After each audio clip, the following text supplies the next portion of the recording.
Dave Rubin just said something unbelievably stupid. Let's see what the response is. Could it be even more stupid? Populism versus populism. Here we go, boys. Dave Rubin decided to give everybody access to his very big brain and tell everybody about his glorious genius economic theories. So let's take a look at that.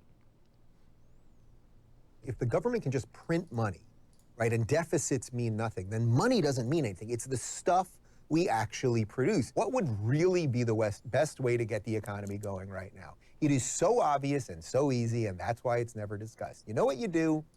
You'd cut government spending and you'd cut taxes, period. How about we cut taxes on literally every single person in the United States? Everybody. I'm literally just throwing this out. Okay, first of all,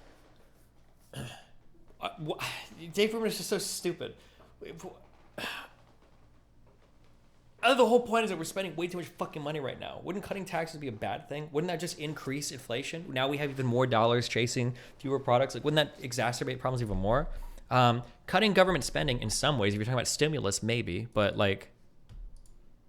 Crazy Dave with one of his crazy proclamations.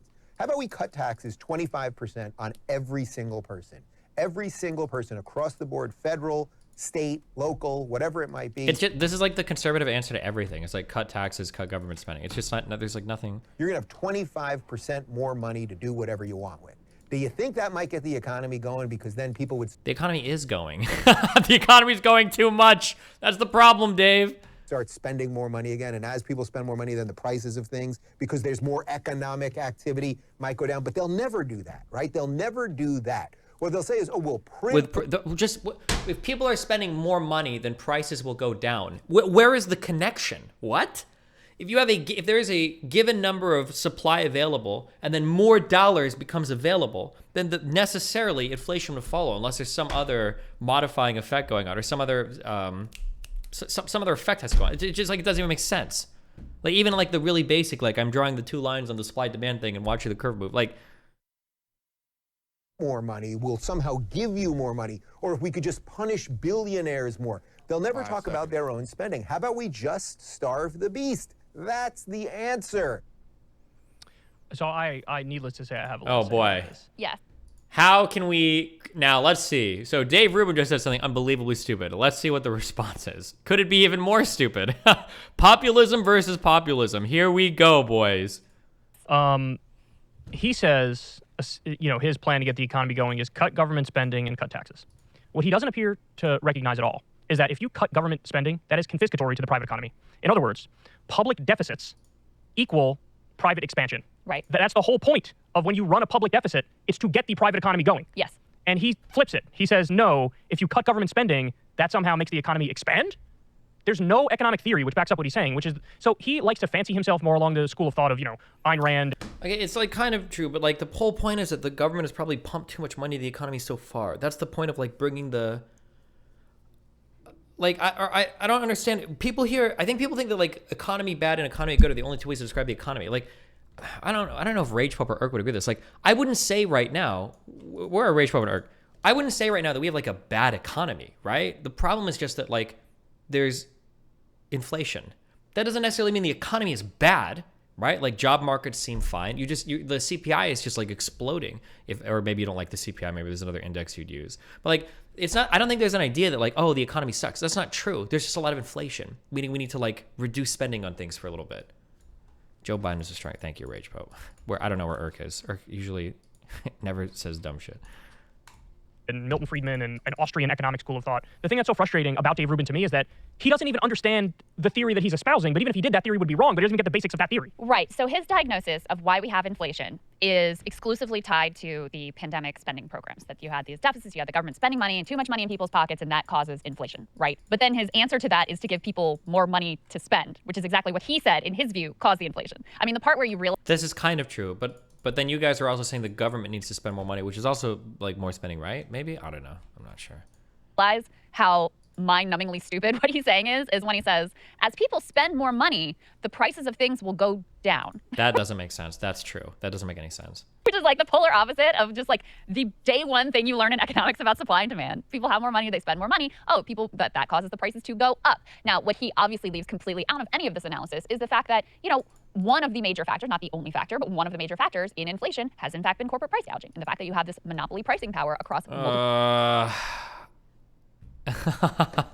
It's industries that has allowed corporations to rake in record-breaking profits while all of you are out there suffering. They are literally on shareholder calls, CEOs telling their people, we were able to raise prices above and beyond what was required because consumers have no choice and they expect inflation, so they are willing to take it. And since you do have that's all the calls. Like the consumers are expecting inflation, so let's just bump the price up as much as, because why the fuck not? Because monopoly consolidation, you have all of this pricing power. True. So that is completely left out of the analysis. He doesn't even talk about, some of the supply chain issues, which could be ameliorated by things like, lifting wages, so we have more people willing to go into the trucking industry, again, going after lifting wages. Aren't wages rising pretty quickly already? And also, wouldn't lifting wages also just increase the amount of money that people are spending on everything, which would also continue to drive inflation?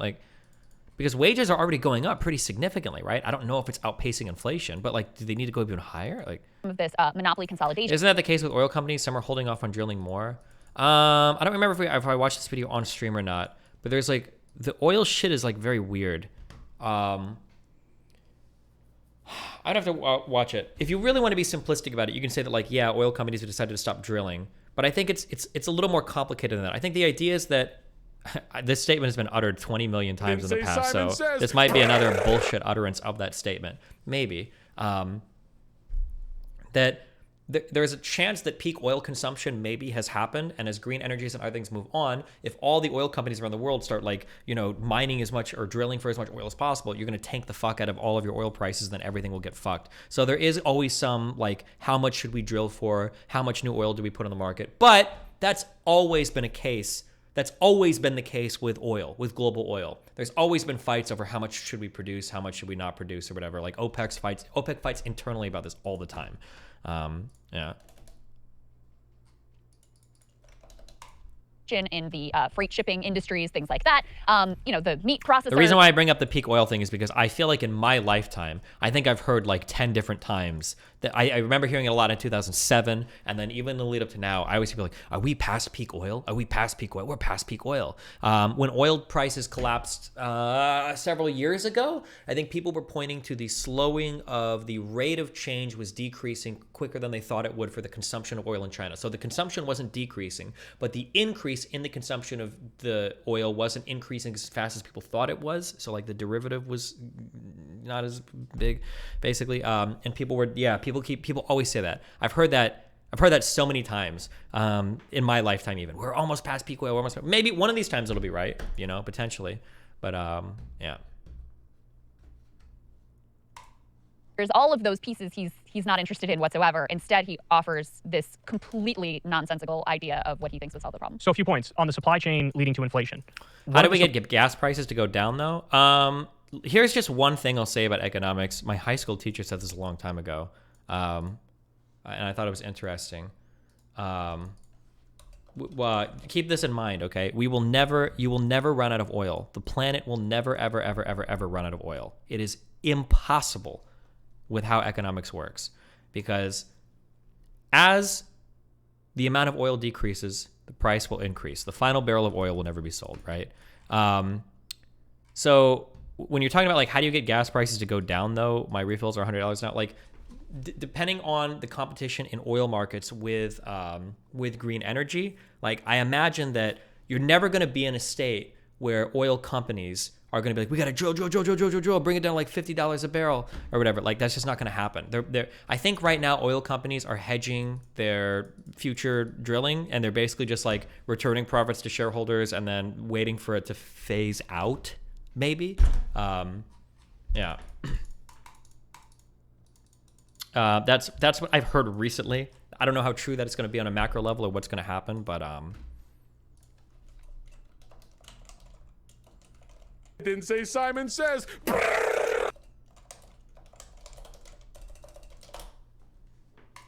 Solutions on that is, switch up the supply chain, do more manufacturing here in the U.S. so you're not dependent on foreign countries to do it. Now, in order to do that, you need to bring back protectionist policies, yes, which flies in the face of free trade dogma, which is part and parcel of his ideology. Right. So I'll ask Dave, hey man, do you want to combat inflation by fighting back against the supply chain crisis? Should we bring back tariffs for goods that are imported and start investing tax money to build up factories here? Because that would be a solution, but that's protectionism. It's so fucking stupid. I don't know. I shouldn't say that. I'm sorry. Man, whatever.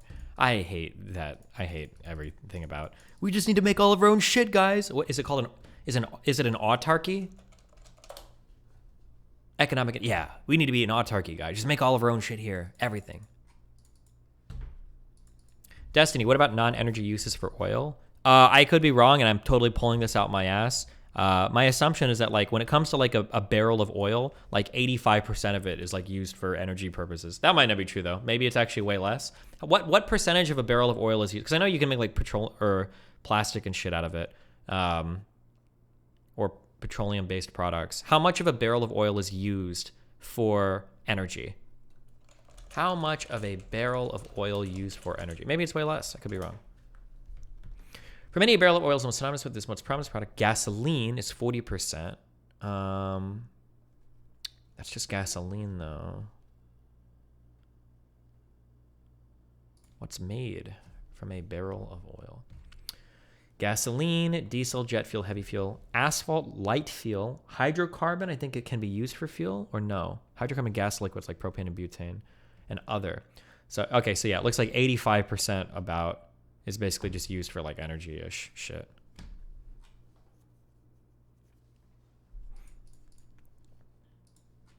Assuming this graph is okay. You think protectionism is bad. So that's one thing that I would say. The other thing is, when he says we should cut taxes 25% on every person, okay, but the bottom roughly 50% of the country pays no federal taxes because they're too poor to pay it. They can't afford it. Right. So if he says, let's give them a 25% subsidy, I'll sign right up for that right now, brother. I'll make that deal with you right now. Because the Republican plan rolled out by Rick Scott was that everybody's got to have skin in the game, so let's raise taxes on the bottom 50% of the country. Right. And the other thing is, if you think cutting taxes 25% for the top 1% of the country is going to lead to them spending more, all the empirical data we have flies in the face of that argument. What they do is they put it in their bank account. Right, because they're already, yeah, because they're already. They don't put it in their bank. They'll never put it in their bank account. They'll probably reinvest it. Now, if you want to say reinvesting stocks, whatever, fine, but it's not going in a bank account. So much like. That's what he means. No, sorry, I'm not going to let you skirt by on that one. That's not good enough. You can't say that's what he means. There is a significantly different connotation to put it in the bank account versus reinvest it in companies. Because he's making it sound like if you cut taxes, they're going to waste that money by putting it in their bank account. Money's not wasted. It's going to be reinvested into other enterprises. So no, I reject that's what he means. If that's what he meant, he said it incorrectly. Poor, you're spending a larger proportion of your income and what comes in. That's just the way that works. Right. So, I mean, look, again, what I would say to Dave is, for the love of God, if you're going to do the whole, like, I'm the right-wing guy, I'm the libertarian economics guy, at least understand the libertarian arguments, because he doesn't understand any of it. Yeah, well, he has these two sort of like Republican catchphrases in his mind. On the one hand, it's like, deficits, government spending, bad. Cutting taxes, good. Cutting taxes, good. Those totally contradict each other. Right, well, so he wants to say like, oh, well, the inflation is caused by the government spending.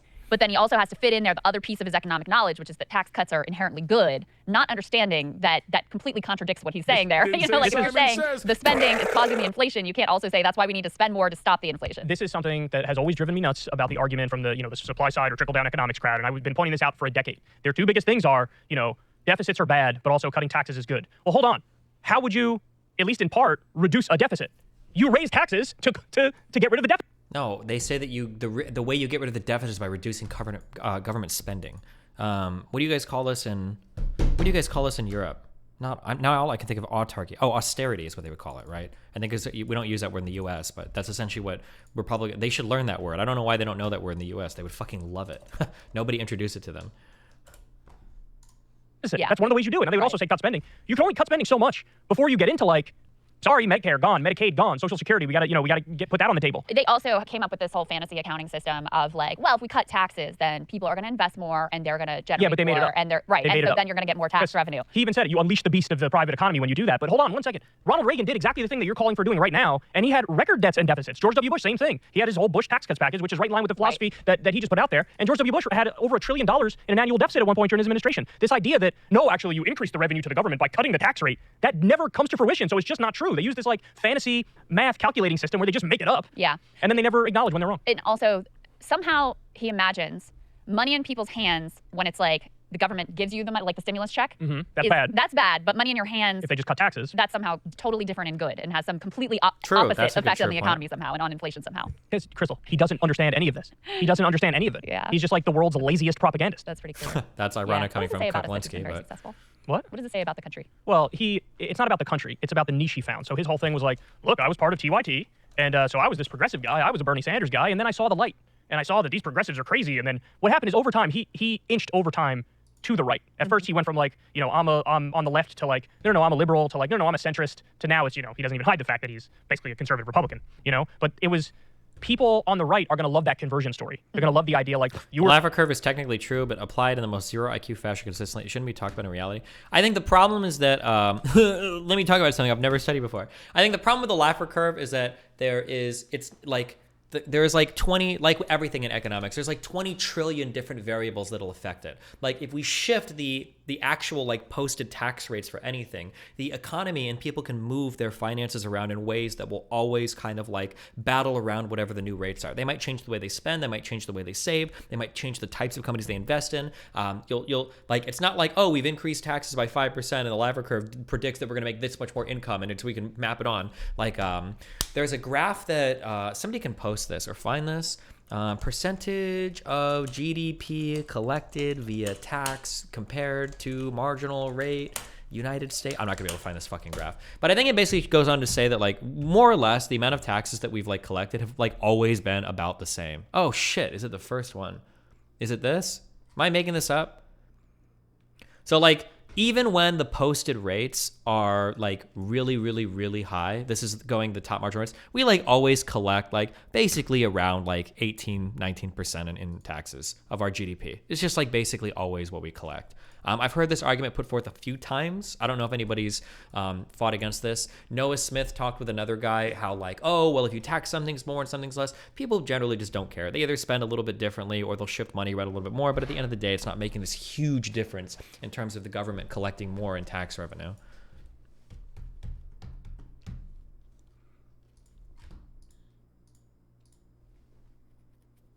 I thought the Laffer curve just demonstrated that what maximum tax rates could be before diminishing returns. I think the Laffer curve just says that depending on what your rate of taxation is, it will influence the amount of taxes that you collect. So there's some ideal tax rate where if you shift to the left more and your tax rate is lower, you're collecting less, and if you shift it more to the right, then you're collecting less because you're discouraging economic activity or something. So there's like an idealized. I think it's a parabolic thing. I might just have made all of that up. Hold on. Oh yeah, here it is. Yeah, okay. So obviously, like at 0% taxation, you're collecting no tax because you're not taxing anybody, and then at 100% taxation, you're collecting no tax because now you've discouraged all economic activity. So there's some idealized thing in the middle, but the reality is that like the variables that are going to go into this curve are going to be unimaginably fucking complicated, such that I don't even know if you could measure it. Although I'm sure there's some loser out there that's written a paper with like 72 different Greek characters to describe some formula that would be able to predict where it is.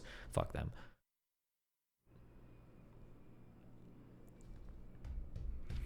The thing that's crazy about the Laffer curve discussion is how Republicans assume without evidence that the tax rate is to the right of the peak. Well, yeah, but I mean, progressives always assume it's to the left, right? Everybody has their assumption.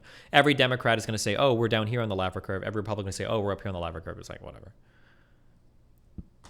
Is tax as a proportion of GDP a good statistic? 20% of GDP means different things. If GDP is high versus low, right? I don't know, dude. Go find more graphs then, bitch.